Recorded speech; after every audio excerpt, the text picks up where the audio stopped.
Kami dari kelompok 5 yang beranggotakan saya Nina Stiarini, Kurnia Margareta Ayu, Wanda Hamida, Muhammad Arif Adila Susanto dari Rizky Mahaisa Wahid akan mempresentasikan mengenai analisis kebijakan pertanian di bidang kebijakan mekanisasi. Definisi dari mekanisasi adalah bahwa ia terdiri dari sumber-sumber tenaga non-manusia untuk menjalankan tugas dan kegiatan pertanian. Ada 3 jenis teknologi utama yang sesuai dengan definisi ini. Pertama, ada perkakas tangan atau peralatan yang meningkatkan efektivitas tenaga atau energi manusia. Kedua, ada tenaga hewani, di mana mesin atau peralatan digerakkan oleh hewan seperti kerbau, lembu, kuda, begal, keledai, atau unta. Ketiga, ada teknik mekanik di mana mesin atau motor yang digerakkan oleh bensin, solar, atau listrik digunakan untuk menggerakkan berbagai macam mesin pertanian.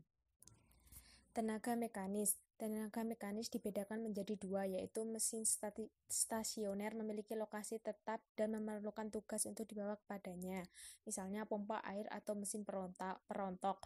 2. Mesin seluler dapat melakukan tugas pemindahan. Jenis ini termasuk kategori penting traktor roda 4 dan anakan tenaga roda 2. Langkah-langkah menetapkan beberapa kriteria dasar pendekatan status yang konsisten untuk mekanisasi pertanian sebagai berikut. 1. Beberapa konsep ekonomi utama yang terkait dengan mekanisasi diperkenalkan untuk penerapan selanjutnya dalam bab ini. 2. Proporsi dan bukti empiris mengenai atau alarm traktor di negara berkembang ditinjau. 3. Kegagalan kebijakan yang biasa terjadi terkait mekanisasi diperiksa dengan mempertimbangkan bukti empiris mengenai dampaknya. 4. Beberapa urutan alternatif mekanisasi dipertimbangkan dengan mempertimbangkan keragam teknologi mekanisasi yang tersedia. Beberapa kriteria utama yang mendasari kebijakan mekanisasi yang konsisten diajukan, dan akhirnya 6. Dampak kebijakan mekanisasi terhadap petani dan perempuan dipertimbangkan secara singkat. Konsep ekonomi mekanis, ciri pembeda dari mesin. Ciri pembeda pertama dari mesin adalah bahwa mesin mewakili aliran layanan dari investasi awal dalam modal tetap. Input variabel sebaliknya digunakan dalam satu siklus produksi. Ciri pembeda kedua dari mesin adalah ketidakterpisahannya mesin dengan ukuran tertentu memiliki kapasitas operasi teknis. Misalnya, dalam kilogram jagung yang dapat dikupas per jam atau hektar lahan yang dapat dibajak dalam suatu hari kerja. Ciri pembeda ketiga dari beberapa tetapi tidak semua jenis mekanisasi adalah penghematan tenaga kerja. Mesin menggantikan manusia, dan dalam sejarah ini adalah motivasi utama untuk mekanisasi pertanian di wilayah langka tenaga kerja seperti Amerika Utara. Diagram isoquant dalam gambar berikut menampilkan beberapa fitur lainnya. Jenis perubahan yang sama sekali berbeda terjadi jika tidak ada pengurangan biaya produksi total, dan tingkat keluaran yang sama diproduksi dengan kombinasi tenaga kerja dan modal yang berbeda. Perpindahan dari titik A ke titik B merepresentasikan pergeseran tersebut. Di titik B lebih sedikit tenaga kerja dan lebih banyak peralatan modal yang digunakan daripada di A, tetapi tingkat output tetap sama. Perpindahan dari titik A ke titik B disebut substitusi faktor, dan ini hanya dapat terjadi dalam pengertian yang ditunjukkan pada gambar. Jika harga relatif mengubah harga modal turun relatif terhadap harga tenaga kerja menjadikan B titik optimal baru pada isoquant lama, seperti yang ditunjukkan oleh garis isokos P2. Jika mekanisasi gagal meningkatkan output total untuk biaya sumber daya total tertentu, tapi mengakibatkan perpindahan tenaga kerja yang signifikan oleh mesin, maka substitusi faktor dianggap telah terjadi. Hipotesis bahwa inilah yang terjadi ketika traktor roda 4 dimasukkan ke dalam sistem pertanian petani disebut pandangan substitusi mekanisasi pertanian. Pada diagram isoquant ini sesuai dengan gerakan ke dalam menuju asal kurva isoproduk yang mewakili tingkat keluaran tetap. Mengingat harga relatif tetap antara tenaga kerja dan modal yang diwakili oleh garis isokos paralel P1, perubahan teknis melibatkan pergerakan dalam posisi operasi yang meminimalkan biaya untuk pertanian dari titik A ke titik C. Singkatnya, beberapa konsep ekonomi yang berguna seputar mekanisasi mencakup modal tetap versus modal kerja, sumber daya tak terpisahkan versus sumber daya yang dapat dibagi, dan teknologi hemat tenaga kerja versus teknologi hemat lahan. Mekanisasi cenderung dikaitkan secara umum dengan modal tetap, ketidakterpisahan, dan penghematan tenaga kerja. Teknologi air pupuk benih, sebaliknya, dikaitkan dengan modal kerja, sumber daya yang dapat dibagi, dan penghematan lahan. Mekanisasi dapat melibatkan perubahan dalam proporsi faktor, atau lebih sedikit tenaga kerja, lebih banyak modal.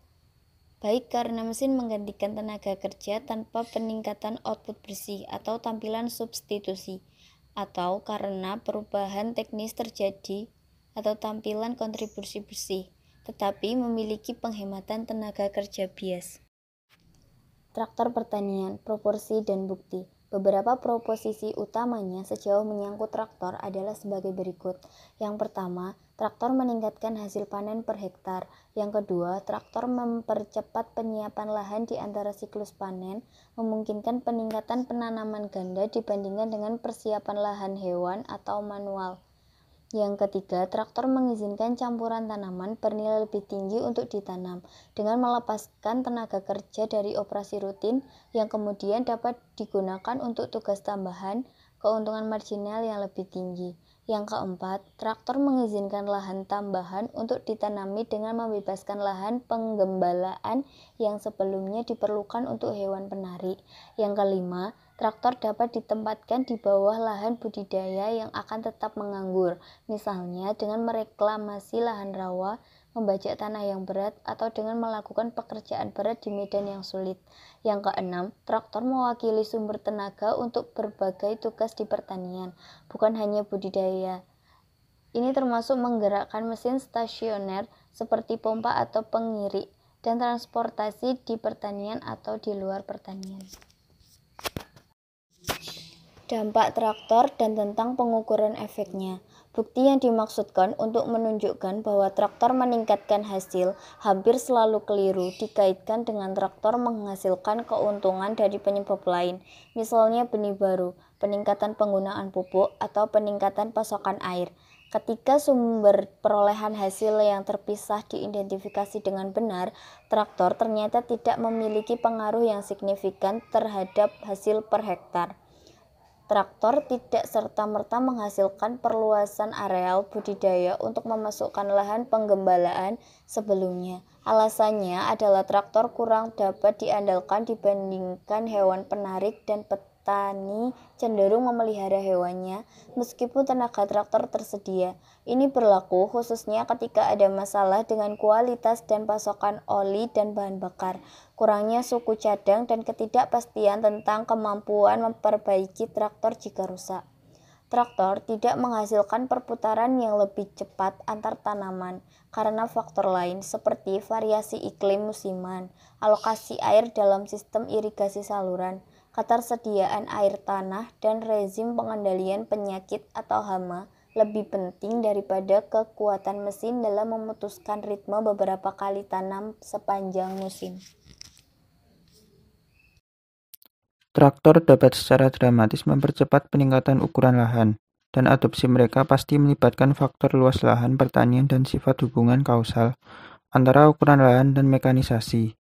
Dalam survei sampel yang dilakukan untuk memeriksa dampak traktorisasi di Pakistan pada awal tahun 1970-an, luas lahan rata-rata sebelum dan sesudah akuisisi traktor meningkat dari 18 menjadi 44 hektar. Traktor juga memiliki efek dramatis pada penggunaan tenaga kerja per hektar, dengan jumlah pekerjaan penuh waktu yang hilang per traktor roda 4 berkisar antara 5 dan 15 menurut perkiraan yang berbeda. Kegagalan dan akibat kebijakan. Ciri umum dari kekacauan ini yang telah dicatat dalam beberapa pengaturan berbeda adalah sebagai berikut.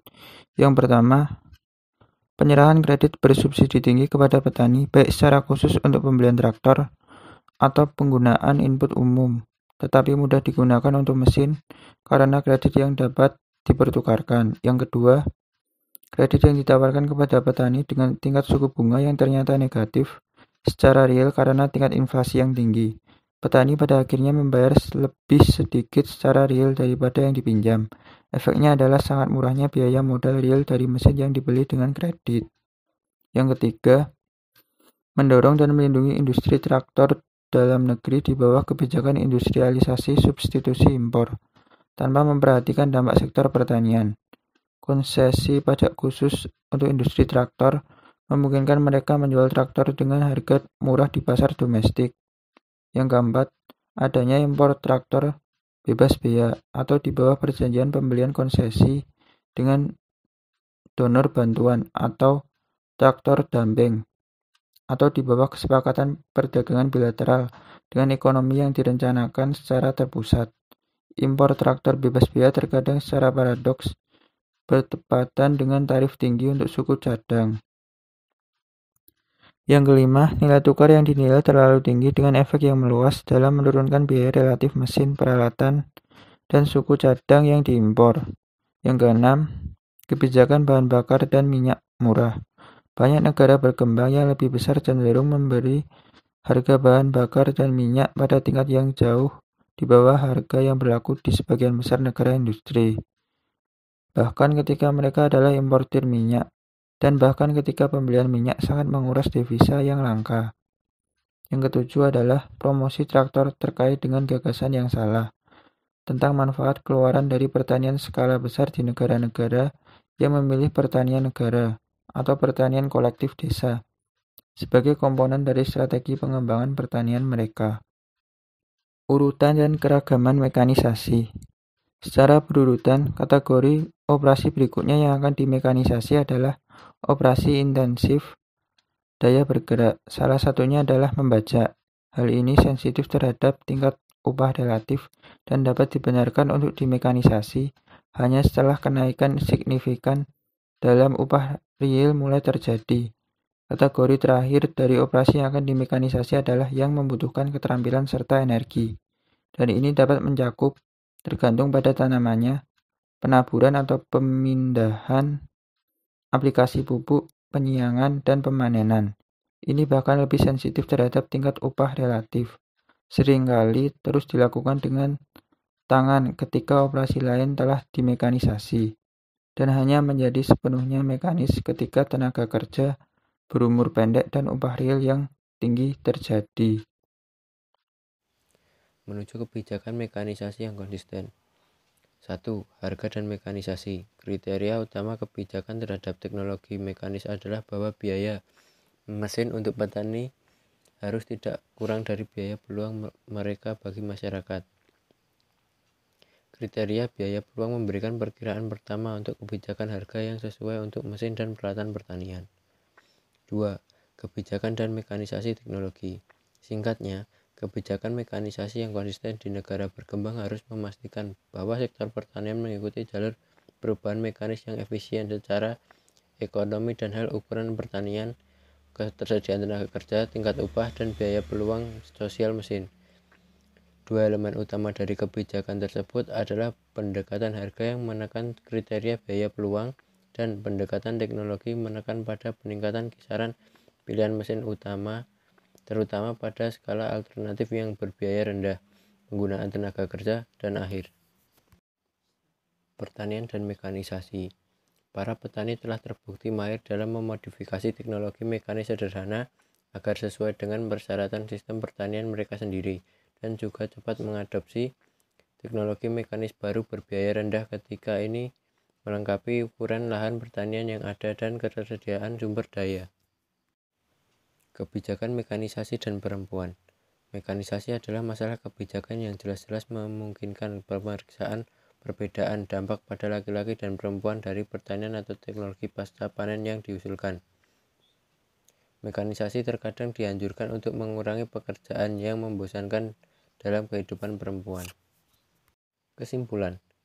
Bab ini membahas tentang peran negara dalam mempengaruhi kecepatan dan arah mekanisasi dalam pertanian skala kecil di negara berkembang. Kebijakan mekanisasi yang konsisten di negara berkembang harus memastikan bahwa sektor pertanian mengikuti jalur perubahan mekanis yang efisien secara ekonomi dalam hal ukuran pertanian, ketersediaan tenaga kerja, tingkat upah, dan biaya peluang sosial mesin. Posisi perempuan dalam kaitannya dengan kebijakan mekanisasi dipertimbangkan secara singkat, dan pembaca mengacu pada bab 12 untuk ringkasan komparatif dari dimensi gender dari kebijakan pertanian. Itu tadi yang dapat kelompok kami sampaikan tentang analisis kebijakan pertanian di bidang kebijakan mekanisasi. Apabila ada yang perlu ditanyakan, silahkan tanyakan di kolom komentar, sertakan nama dan NPM. Terima kasih atas perhatiannya. Wassalamualaikum warahmatullahi wabarakatuh.